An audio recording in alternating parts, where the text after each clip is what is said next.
Hello, I'm Robert Hicks from the Touch of Life Foundation, and here on TAL Radio today, it's my distinct pleasure to introduce you to someone that really is a key player within the Touch of Life Foundation mission. Touch of Life is essentially a registered 501c3 nonprofit organization that's founded on the principle that helping others is good for society. So what we do is we leverage technology at Touch of Life to essentially bring together the very generous people that are looking for ways to contribute to people that are in need and those people in need. And today, we have the pleasure of meeting with CEO of American India Foundation. It's Nishant Pandey. I know that the American India Foundation has raised over $100 million and impacted the lives of millions of people across the globe with that focus on India. But anyway, Nishant Pandey, I want to welcome you to TAL Radio. Thank you so much, Robert. And I want to thank Touch of Life Foundation and TAL Radio for inviting me. Yeah, we're delighted to have you here. Certainly, we know that there are contrasts in virtually any country across the globe between the people that have and the people that have not. But I know that American India Foundation is focused on assisting people in India because really the contrast there between the haves and the have-nots is really quite pronounced. Can you tell us more about that? How long have you been with AIF? Let's start there if you don't mind. I have been with AIF for more than 7 years now. I'm trained as an economist. I started out like most economists do. I started out as a banker, but very early on, I realized that the social sector was my calling. So I switched from banking sector to the social sector, and I've been in this sector for more than 20 years now. The last 7 years of which I have been serving at AIF, the American India Foundation. AIF was set up 20 years back as a collective philanthropic platform in the US. So AIF is a 501c3 registered in the US. It's an American organization. And the mission of the organization is to serve underprivileged women, children, and youth in India, and do it in a way that it strengthens the partnership between the two largest democracies of the world, US and India. It's a very proudly secular and apolitical organization, and we believe that poverty is multidimensional, and therefore we focus on the three most basic, most essential, and most immediate needs of poor people in India. That is health, education, and livelihoods. You mentioned, the difference between haves and have-nots. Unfortunately, both US and India rank quite high on the inequality index. So we see large levels of inequality in both countries.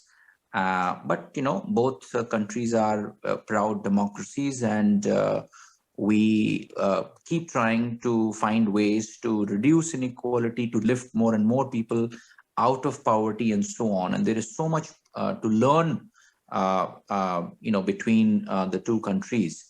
Of course, the relationship between the two countries has improved significantly, but there is still a very large effort and investment needed to make sure that the relationship between the two largest democracies sustains over a period of time.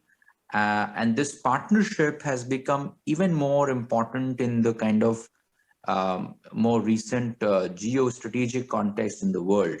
And so that's the contribution that AIF makes, of course, through the generosity and commitment of people in the US, and the companies, American companies who have, interest in India or presence in India, and generosity of peer organizations like TAL.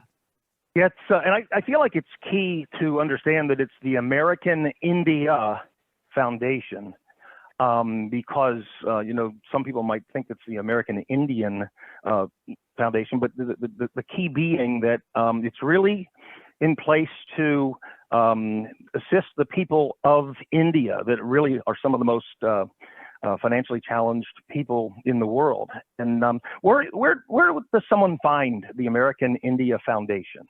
We have 12 chapters in the US. The four most prominent of them are in New York, Tri-State, Chicago, New England, and the Bay Area on the West Coast.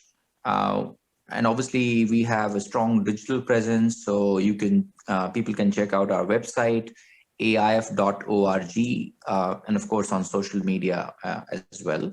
And I think that's the easiest way to find us. We have two offices, one in New York and the other one on the West Coast in the Bay Area. Okay. So what can you tell us a bit about the people in India? I mean, as I understand, there are more than 800 million people that are financially challenged in India. Is there more information you can give us on that? India is a large and complex country, just like the US. Mm-hmm. Of course, India has many more people, more than 1.3 billion people. And as you said, unfortunately, a very large percentage of the population lives below what is called as poverty line. And, India exists at different levels at the same time. So, some of your audiences would wonder, how come so many people live under the poverty line in a country that has a, decent sized satellite program and, things like that. But that's the reality of India. For example, India still, despite large progress in the last 20 years or so, India still, unfortunately, sadly, contributes almost 25% of the total newborn deaths in the world annually, which is higher than sub-Saharan Africa. So that's the level of poverty and vulnerability that we have in India. And therefore, the size and scale of these development challenges in India mean that it's not just India's problem, it's actually a global problem, right? The global needle on some of these things will not move until we fix some of these problems in India. So America as a country and American people have a stake on what happens in India. If you look at the demographics, the size of a youth population in India is huge. It's one of the youngest countries in the world.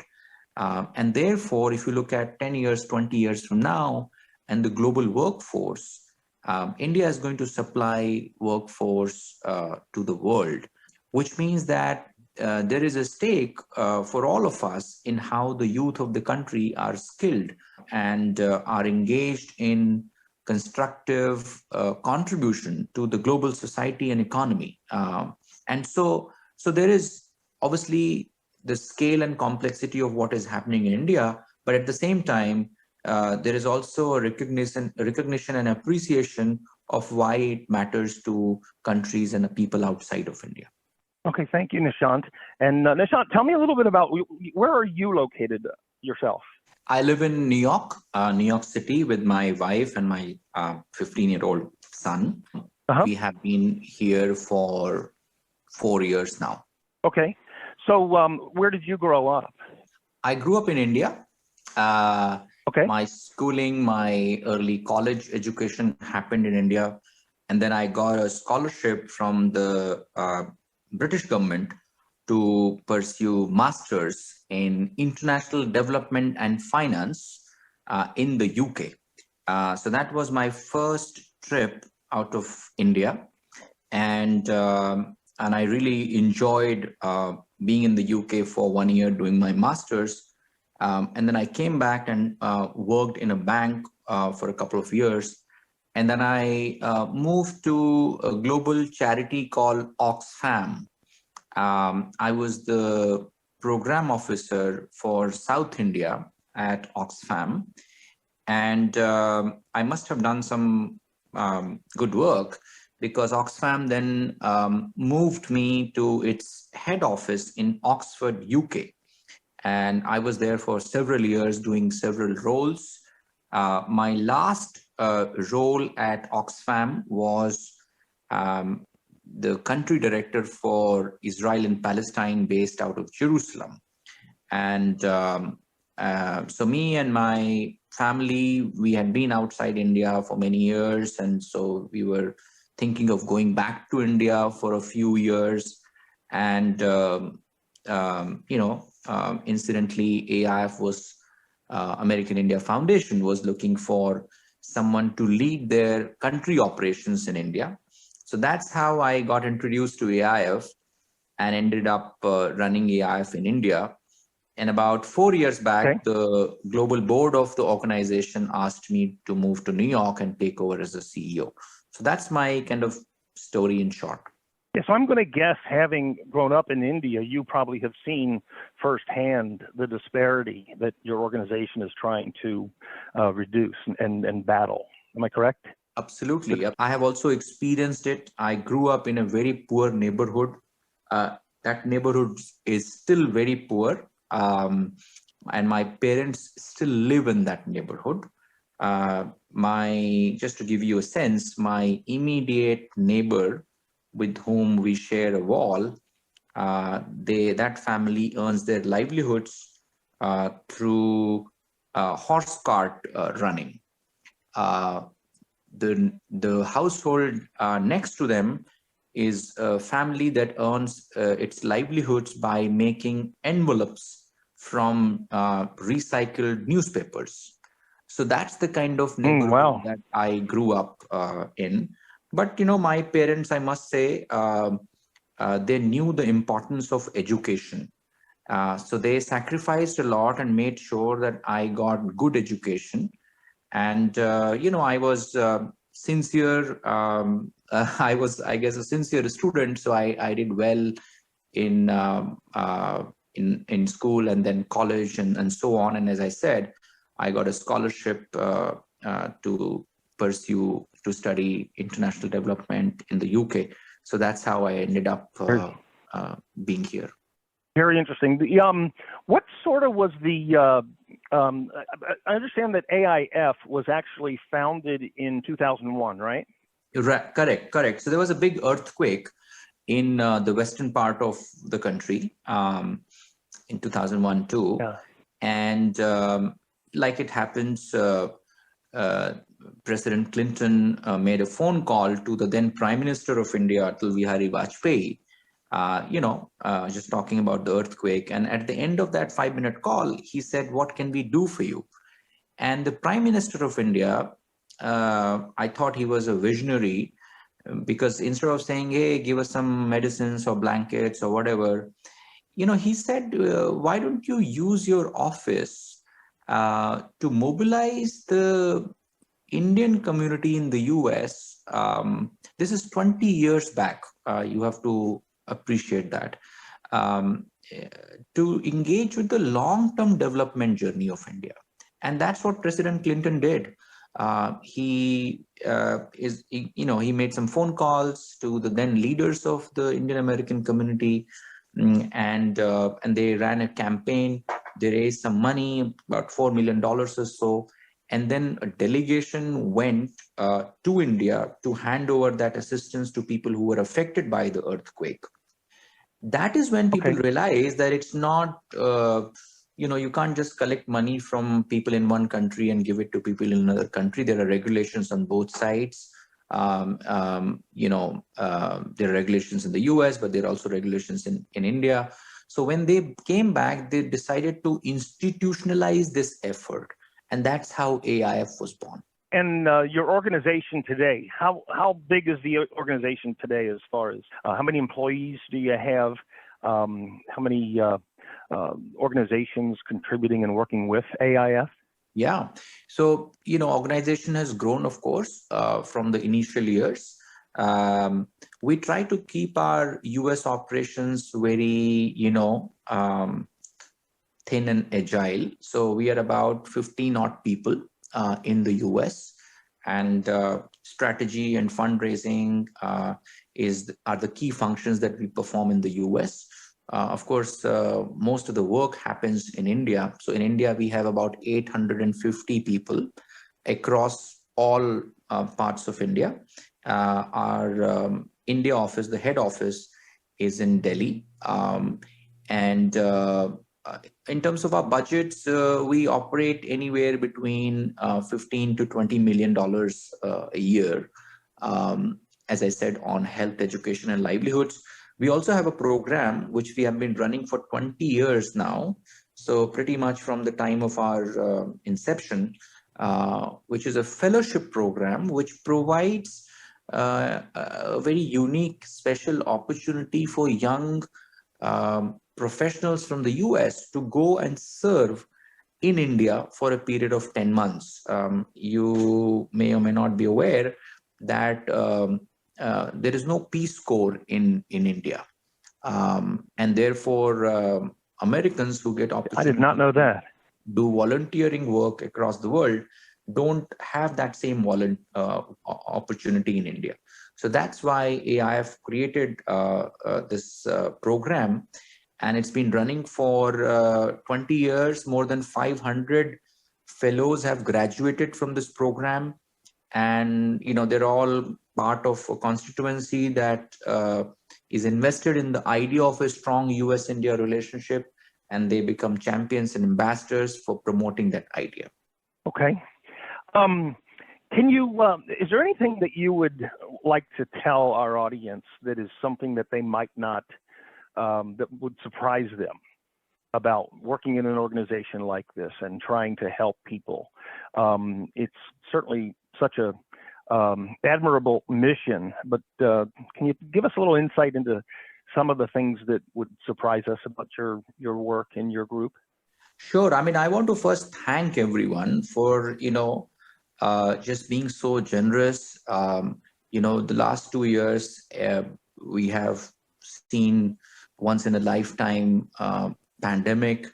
Everybody has literally suffered, whether directly or, their friends and family. And this is obviously a global crisis. So there is no difference between the suffering in India and in the US. And yet, I think people have shown tremendous humanity in trying to, at a time when they were themselves having a lot of anxiety and fear and uncertainty about their health and well-being and their families and friends' health and well-being, people have stepped up and shown exceptional generosity to support others. And we saw that when the second wave of COVID hit India very badly in March and April last year. It dominated global news for a few weeks. And so that's how people got to know about it.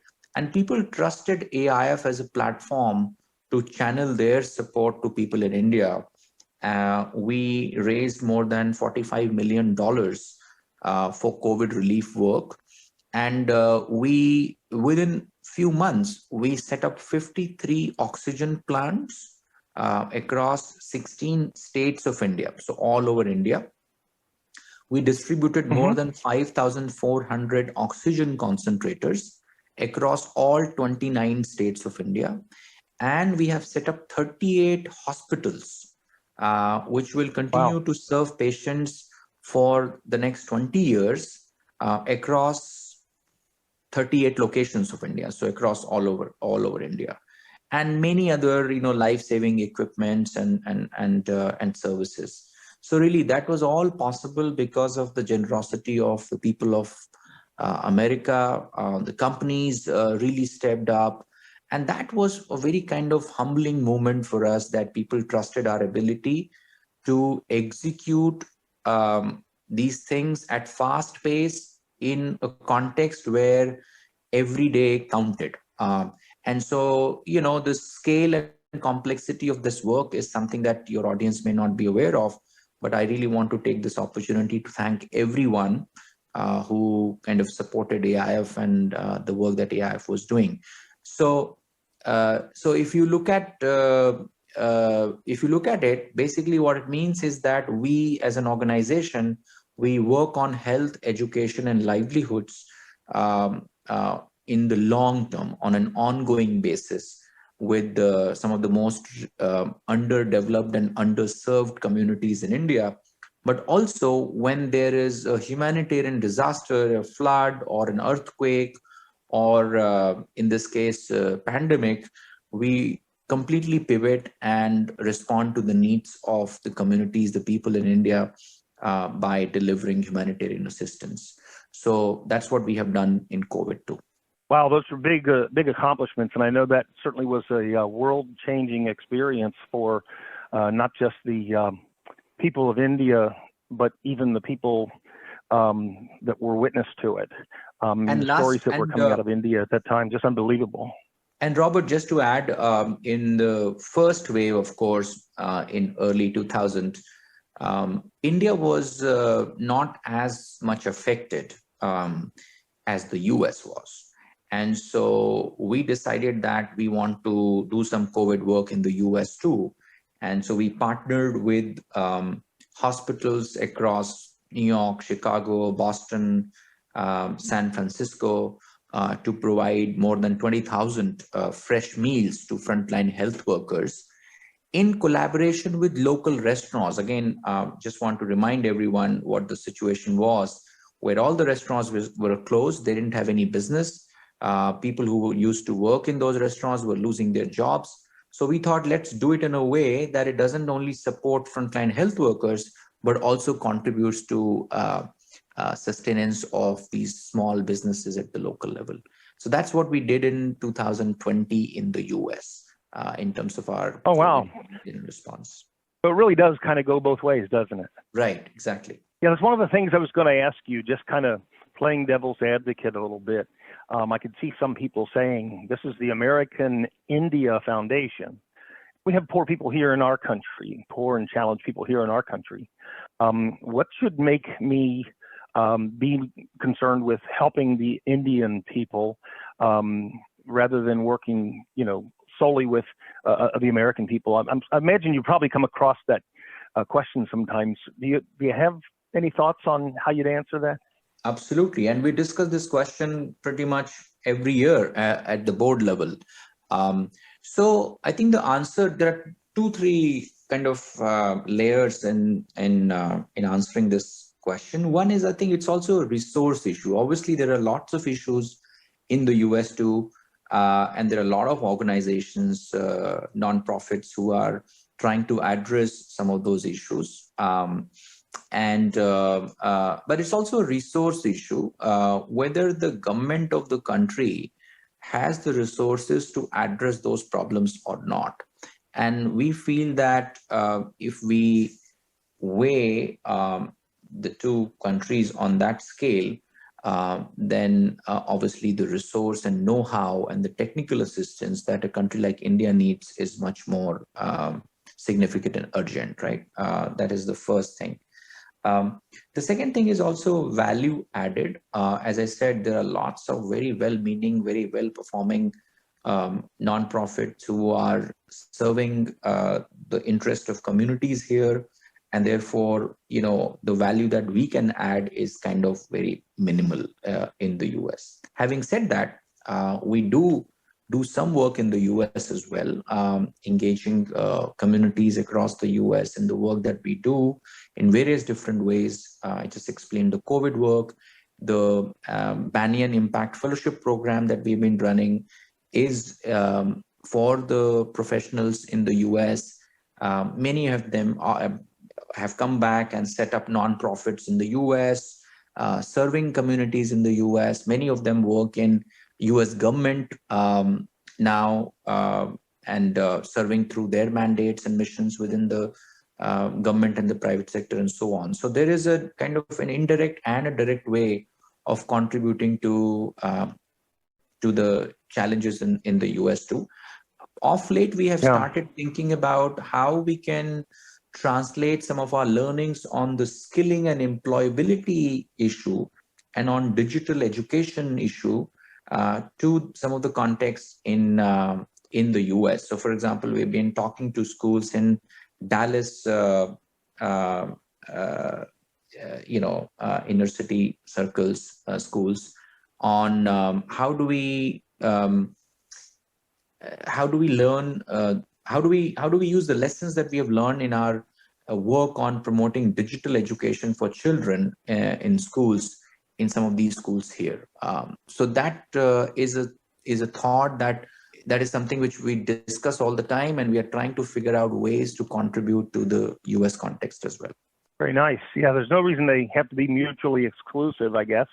So anyway, we're going to take a real quick break, and then we're going to come back and wrap up with, again, we're speaking with Nishant Pandey, who is the CEO of the American India Foundation. You can see them at AIF.org. Nishant, you were kind of telling me you're just getting started in working with the Touch of Life Foundation. Am I correct? Yeah, this is my first interview with TAL Radio. Okay, certainly glad to work with you. Glad to meet you today. And what is there anything in particular that you hope to accomplish? The basics about the organization. I think spreading the word, spreading the message is extremely important. Omicron was a rude reminder that COVID has not gone away. It's not as severe, and it's already receding, but still we know COVID has not gone away. And COVID has been a health crisis, so obviously a lot of discourse was focused on health, but what it has done is it has also kind of had a very bad medium to long-term impact on communities. So we, for example, are now pivoting back to our medium-term work and focusing on two sets of people who have suffered disproportionately because of COVID. One is street vendors of India. There are millions and millions of people who derive their livelihoods by selling stuff on the streets in India. If you have traveled to India, you will know what I'm talking about. And because of COVID-induced lockdowns, these businesses were completely destroyed. So what we are doing is we are working with banks and fintech companies and many other partners to put together what we call as Project Prerna. Prerna is a Hindi word which means inspiration. So this project is meant to support street vendors revive their businesses, and we are doing it by making working capital loans available to them through banks. So these are commercial loans, by onboarding them on digital payment and repayment platforms so that their credit history is built and they're able to secure loans on an ongoing basis beyond the duration of this project. And the third one is to connect street vendors with the digital economy, the e-commerce economy, whether it's food delivery platforms or platforms like Amazon and things like that. And so with an investment of $4 million, our goal is to generate an aggregate income enhancement of $1 billion. That's the leverage that we are seeking, and we have raised about $1.4 million of this $4 million. So we still need to raise $2.6 million. So that is one thing that we want to do over the next 24 months. The second set of people that we are focused on in our medium-term work on COVID is children who have suffered greatly. Thankfully, COVID itself did not affect children, but prolonged closure of schools meant that children have developed significant learning deficits. In fact, now there is evidence that even learning regression has happened, which means that children have started forgetting what they had learned before COVID. Also in India, when we talk about children, we are obviously talking about underprivileged children. And so they get what is called as midday meals in the schools. And because the schools have been closed, they have not been getting it, which means that COVID has also had a nutritional or impact on children's nutrition. And of course, on emotional health and mental health as well, because of prolonged isolation and lack of socialization. So we have developed an integrated program, an integrated approach helping children bounce back from the impact of COVID through education and learning, through additional nutrition, and through mental health related support. And obviously, we need resources to execute this program on the ground. So with TAL Radio, I'm making an appeal to all your audiences to spread the word, to come up and support these two efforts, which we have launched to support these two very disproportionately affected communities to kind of bounce back from the impact of COVID. Yeah, certainly the mission was a challenge, I'm sure, pre-COVID, but the way that it has magnified the need and just some of the impacts that people are facing in India and across the globe. I'm glad you helped share that because, it really helps for us understand that. So the American India Foundation can be reached by going to the website. For information, you can go to AIF, American India Foundation, AIF.org. And a lot of information is there available on the website. Nishant, what would you like to tell our audience about getting involved with the AIF in terms of what are some of the ways that they can contribute and help out? I'm just wondering if it's just funding that you're looking for, or if there are other ways that maybe they might not think of that they can help with your organization and your mission. Absolutely. There are multiple ways to engage with the mission of AIF. One is, of course, financially, but the other one is volunteer as a technical assistance expert. So there are lots of areas where you can provide your assistance to us as a volunteer. The third area is to, which a lot of people do, is to organize small events in your communities in support of the AIF's mission. It helps, and these are all celebratory events, but also gives us an opportunity to talk about the work that we do. So there are many ways. Of course, nowadays people are spending a lot of time on social media, and so spread the word on social media. We have quite a strong presence, I would say, on Facebook, Instagram, Twitter, and YouTube. So, you can go and check out all our videos and all our posts on Facebook and kind of spread the word. So there are many ways in which you can engage and support the mission of the organization. So Nishant, being involved with AIF, what has this meant to you personally? Everybody's looking for purpose in what they do for a living, and I would think this certainly fills that part of your heart. You're doing this kind of work. Can you comment on that a little bit? Yeah, absolutely. I think, it has been a very, very rewarding experience. As I said, I started out as a banker, and then, some realization happened and I made the switch. And for the last 20 years, I have never thought of going back to the banking sector or to for-profit sector. That has been the reward that I have got from making that decision. We all look for, as you said, purpose and meaning in the work. And of course, everybody tries to do their best in whatever situations they are in. But I feel I'm very fortunate that I get to do what I love, but also find very strong meaning in the work that we do.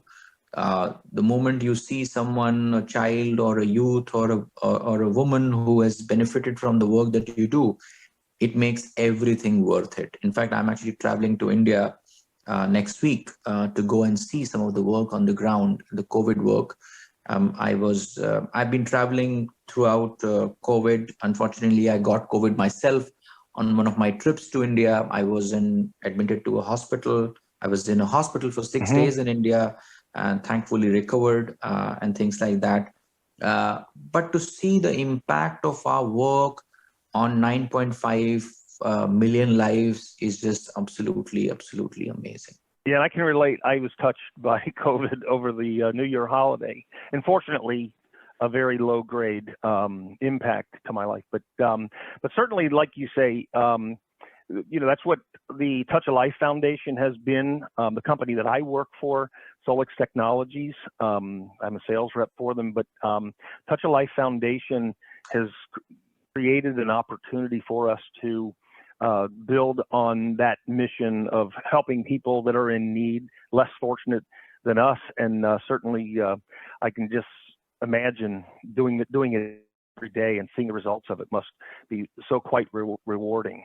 Nishanth, are there any final messages that you'd like to say to our audience before we conclude our discussion? It's been very interesting. Thank you, Robert. No, I just want to thank everyone for logging in and tuning in and listening to this conversation. I hope it will encourage you to learn more about AIF and to go on the website and find the best way in which you can contribute to the mission and make a difference in the lives of people who are not as privileged as we are. So thank you. Yeah, so you're very welcome. It's been a pleasure to talk with you today. That's what TAL Radio is all about, essentially, is getting the information out.